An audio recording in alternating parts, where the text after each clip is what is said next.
Hello everyone, welcome to Best Recipes with Sharon.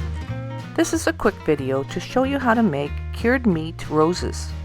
So much fun to do and it looks so nice. And all you need is some meat and a wine glass.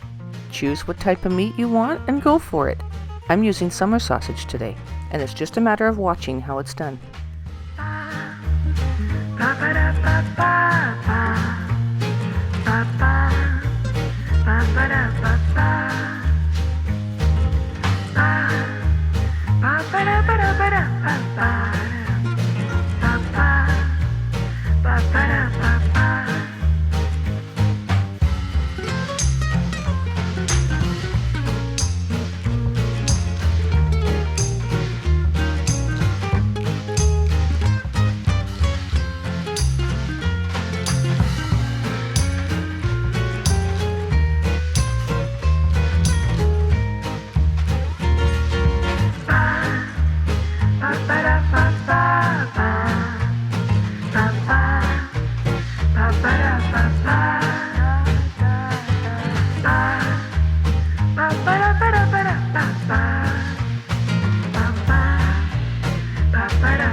So what do you think? Can you make this? Sure you can.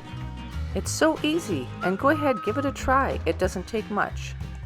Everyone will be so impressed. So I just want to say Happy New Year to everyone, and have a healthy and safe New Year. Thanks for watching and giving this video a thumbs up. And until next time, happy eating.